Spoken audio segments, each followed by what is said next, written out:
Hello my friend, today I am down on the Gold Coast as you can see, and I thought I would have a sit and chat about what I think founders are getting wrong about creating content.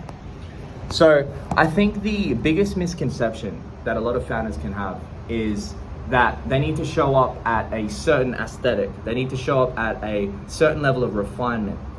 Everything needs to be complex and overly polished, and I just want to say that is definitely not the truth.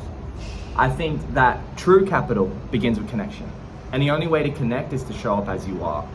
And I feel like a lot of founders feel like, okay, I'm not good on camera. I just don't know how to make content. And what I want to say to you, and I hope this is a big takeaway from what I'm about to speak about, is that as a founder, the value is in your perspective. The value is in your unique take. The value, a lot of the times, is actually within the parts of you that make you human. Not the perfect parts that sometimes can come across as unrelatable, but the parts of you that show your true personality and who you actually are. Because I know from experience, why would you listen to me? I know from experience that I have, racked up millions of views, and I basically just film the videos in my shed. And I'm talking about short form specifically.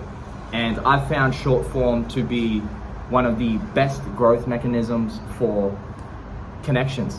Some of the connections I've made off of my silly little short videos have been absolutely amazing, and I think it is a opportunity right now that founders can take control of and really use that opportunity to extend the mission, to extend the goals, and to reach that next level. So I guess my advice to a founder that would want to begin creating content would definitely be just to start with the phone. Personally, I've got millions of views off of just phone videos, and what I did with some of those workflows was as simple as recording clips throughout the day, 5 seconds here, 10 seconds there, and then putting them into CapCut chronologically, and then at the end of the day you just kind of chop it up, maybe chop it a bit faster. And I've found that to be really good at the moment for TikTok specifically, and also Instagram Reels. And I'm not doing anything special. I'm not using any special lighting. What I'm doing is simply documenting the journey, documenting the day. And also sometimes what I'll do is I'll narrate over that. I'll speak over, what I was feeling rather than what I was doing. If I need to explain what I was doing, I'll put that in there as well. Other clips, what I'll do is I'll use an audio, and also I've experimented with like a ASMR style. So you just basically use the room sound in between the clips. And this is obviously zooming right into the short form aspect that has worked for me. But in terms of creating content in general, I think that there is a lot of value with founders just sitting and talking about their perspective, talking about their view of the world, talking about the product or the service that they're offering, because that then allows the people that need you, the people that need your service, the people that need your product, to be able to see you. Because a lot of founders, maybe they're hesitant to put themselves out there, not understanding that may be the single greatest unlock for their business. That may be the single greatest unlock for the investors they need for the future, the connections they need for the future. So I think just simply having a presence on social media, and also I don't think one should overthink the views.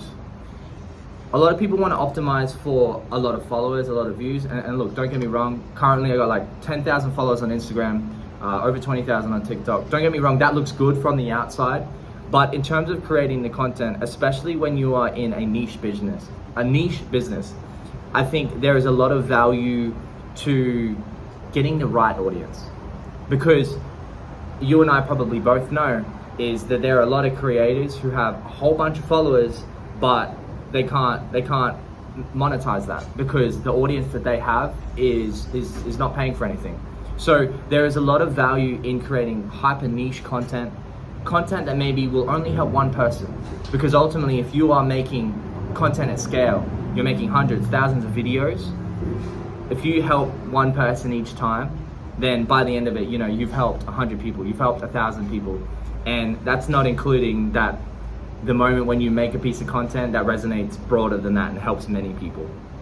And so the biggest encouragement that I can give founders is to start thinking about, one, will your future family benefit from being able to, you know, watch your journey in this part of your life? Because that is something that I think about, is like, well, even if my video got no views, my kid is going to be able to watch it. My grandkid is going to be able to watch it, because it's all documented and it's all something that they can refer back to.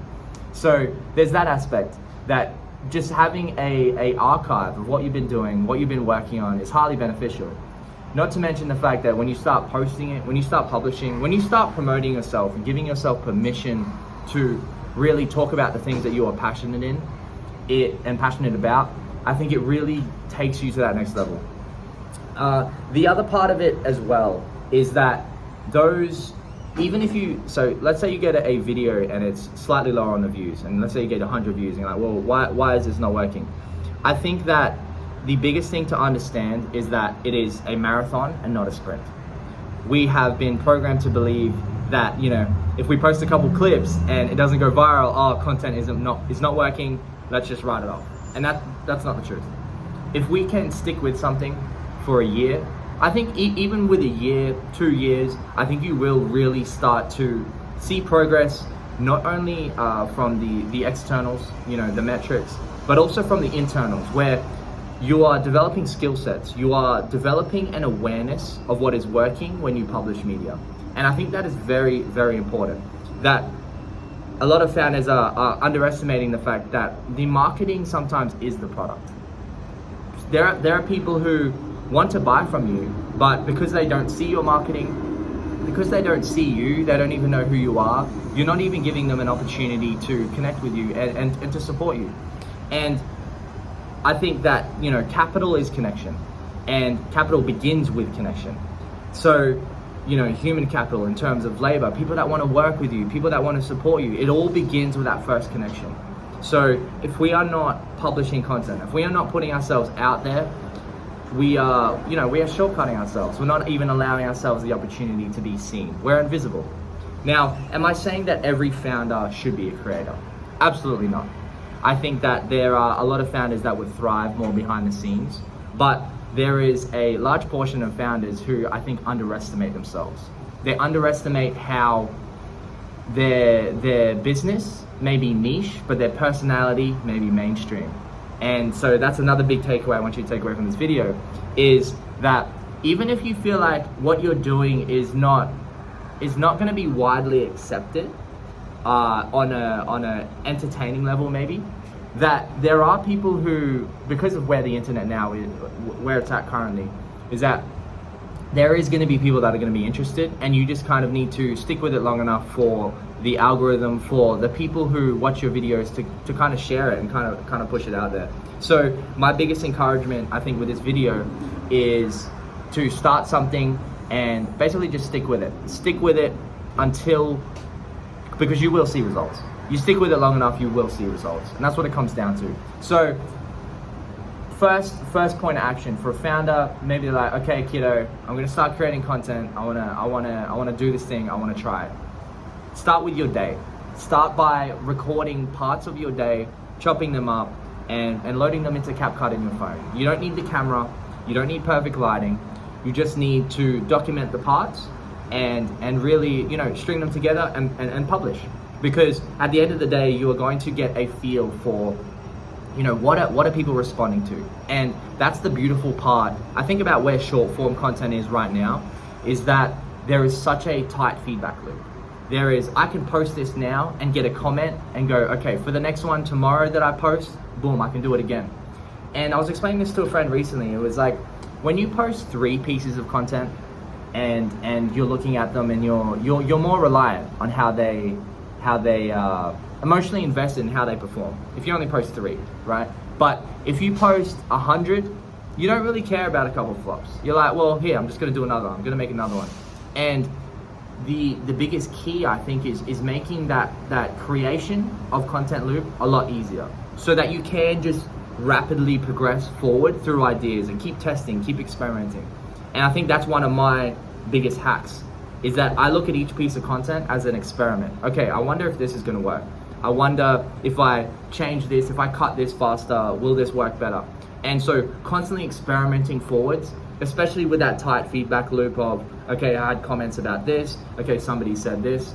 And a big thing that you'll notice as well is when you start making different types of content is the different types of engagement. So something like this video, for example, I know that it might not get heaps of views, but I know that I'm gonna have founders messaging me.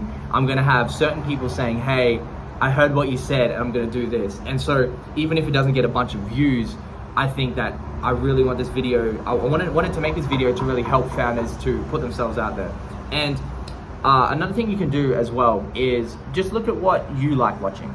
That's a huge thing. If you just start collecting intentionally, if you start collecting intentionally the things that you like watching, a lot of it is not complex. A lot of it you'll notice is very simple style content, is entertaining, is engaging. And I think that you really just need to lean into what makes you when you create the content. And you only get to that by producing the volume first, by experimenting, by trying new things. So I apologize if I rambled and meandered a bit, but I think that a lot of where everything is going is that a lot of founders are going to benefit from putting themselves out there. A lot of founders are going to benefit from also creating this skill set and having this awareness around creating content, having this awareness around the process.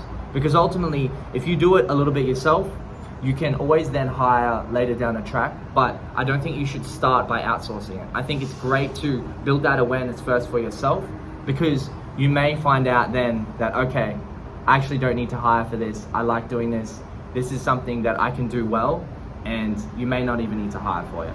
So thank you very much for watching. Apologize for the stutters and stuff, but I think that was just on message. Like, show up as you are, be you. You don't know who you're helping when you create, and you don't know who you're helping, and you don't know who's watching at all times. So do your thing, and yeah, I'll touch base with you soon. Thank you very much for watching. Appreciate you.